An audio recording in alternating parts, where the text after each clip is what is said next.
She was a woman of no title, no wealth, and no claim to the future. A foreigner, a widow, lost and alone in a world that offered her nothing. Her darkest path was paved with grief, leading her away from her gods, her people, and her home.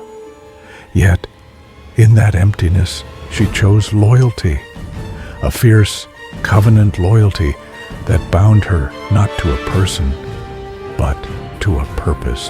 This was the choice that unlocked her destiny.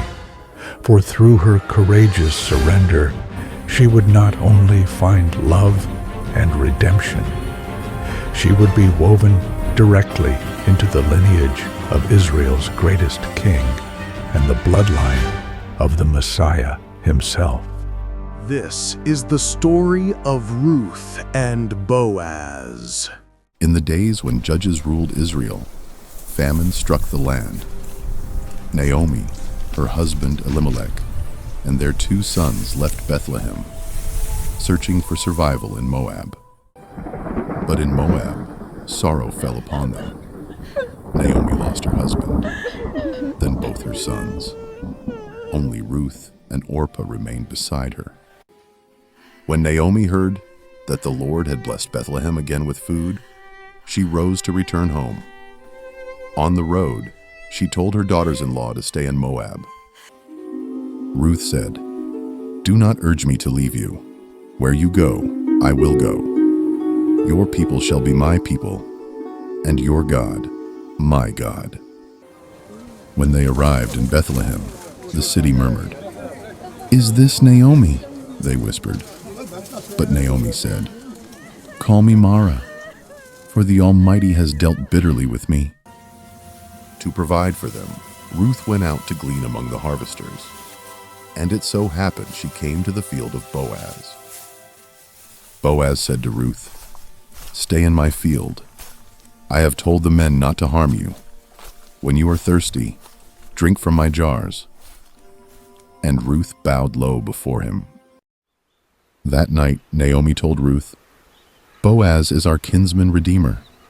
Go to him at the threshing floor."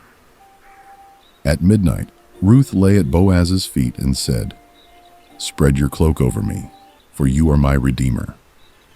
Boaz replied, "The Lord bless you, my daughter."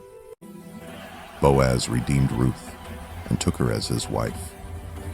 They had a son named Obed, grandfather of King David, and Naomi's heart was filled again with joy. The story of Ruth and Naomi reminds us that grace often meets us in the most humble of places. Ruth, a foreign widow, found her destiny not by waiting, but by working. She didn't dismiss the small, strenuous task of gleaning.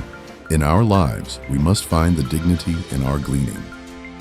Embrace the first step, no matter how small or unglamorous. Be present in the effort, and trust that diligence in the small things will lead you to your field of grace. And what of Boaz? He was a man of power and wealth, yet he didn't exploit his position. He saw the vulnerability of an outsider and deliberately created a space of protection and provision for her. The Boaz principle is a call to those with influence, to use your privilege not to take, but to protect, not to observe, but to intervene. If you have a secure field, ensure the gleaner is safe. Your greatest legacy may be in the safety and opportunity you create for the vulnerable around you.